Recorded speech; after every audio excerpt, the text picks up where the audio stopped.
রব বলছেন, হে নবী রাহমাতুল লিল আলামিন, আপনি উম্মতদেরকে জানাই দেন তারা যেন মার সাথে বাবার সাথে সুন্দর আচরণ করে, সুন্দর ব্যবহার করে।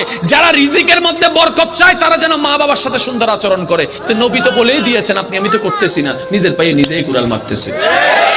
আফসোস লাগে আমার সেই সমস্ত সন্তানদের জন্য যাদের কাছে বাবা মা ভিক্ষুকের মতো হাত পাততে হয়। বাবা, ওষুধের জন্য একটু টাকা দেস না, বাবা ডাক্তারটা দেখাবো, একটু আমাকে ডাক্তারের কাছে নিয়ে যাস না, বাবা এটা খাইতে মন চাচ্ছে, একটু টাকাটা দেস না।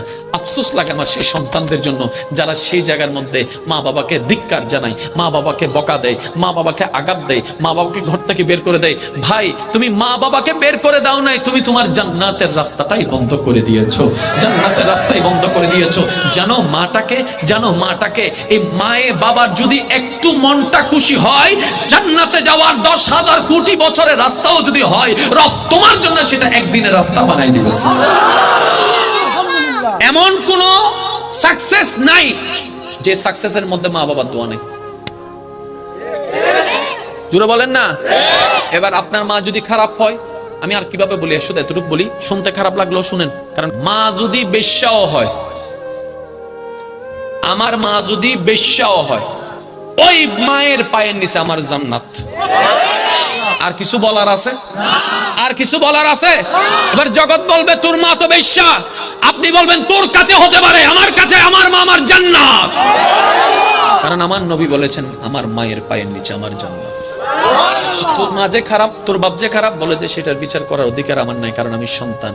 এই বিচারটা আমার মায়ের আল্লাহ করতে পারবে, আমার বাবার আল্লাহ করতে পারবে, আমি করার অধিকার নাই। এটার নাম ইসলাম, এটার নাম ইসলাম। অনেক সময় আপনারা বলেন না, মা আমাকে বুঝে না, বাবা আমাকে বুঝে না। ওনারা বুঝে না, জানা, ওনারা না বুঝলো আপনাকে সেই বুঝে বুঝতে হবে। আপনার থেকে ওনারা আসেনি, ওনাদের থেকে আমরা এসেছি। এবার বলেন, লাভ চান নাকি লস চান? যারা লাভ চান তারা একটু বলেন, লাভ চান নাকি লস চান? দুইটা জগৎ আছে, একটা দুনিয়া একটা আখেরাত। কোনটাতে লাভ চান? জোরে বলেন, আর একটু জোরে।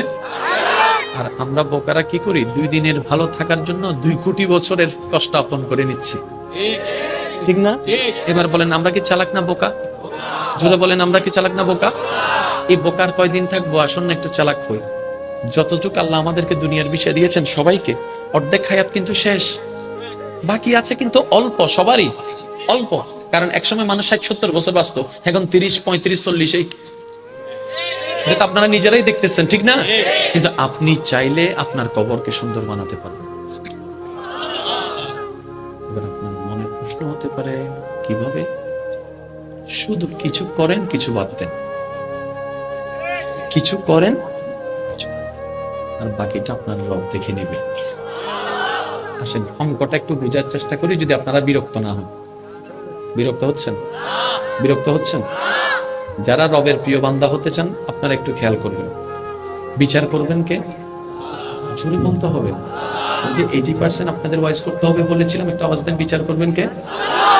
কোন আল্লাহ? যিনি রহমান।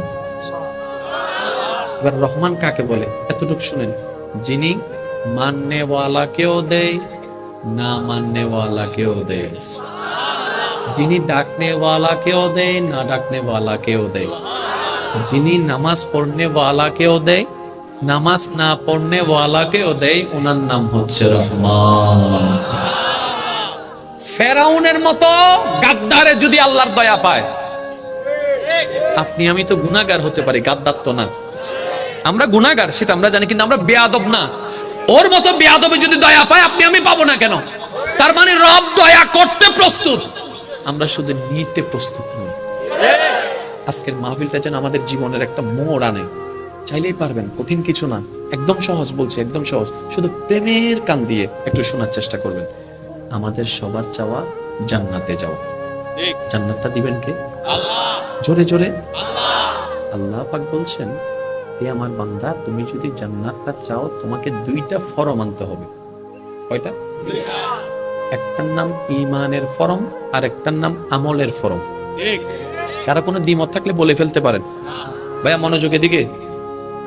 একটা ঈমানের ফরম আর একটা আমলের ফরম। ঈমানটা থাকে এখানে, আমলটা থাকে এখানে। এবার নামাজ থাকে কোথায়? রোজা কাঁদে, রোজা, হজ, জাকাত, জিকির, আল্লাহর বিশ্বাস, মনে মনে মনে আল্লাহর বিশ্বাস, নবীর বিশ্বাস, পরকাল বিশ্বাস, কবর বিশ্বাস, তকদির বিশ্বাস, জান্নাত বিশ্বাস, জাহান্নাম বিশ্বাস, জিকির আজকার, জিকির আজকার। তাহলে কিছু মনের সাবজেক্ট, কিছু কাঁধের সাবজেক্ট, কিছু ইমানের সাবজেক্ট, কিছু আমেলের সাবজেক্ট। এবার আমি একটা প্রশ্ন করি, আপনারা শুধু যার যেটা মন চাই উত্তর দিবেন, আমি কাউকে জোর করব না। আমি মোকাররম বাড়ির জানা মতে জান্নাতে যাওয়ার জন্য ইমানের পাশে যে আমলটা দরকার, কারো যদি গুনাহ বেশি হয় সে যাবে, আমি একটু জোরে বলেন, যে যাবে। আর কারো যদি সওয়াব বেশি হয় সে যাবে।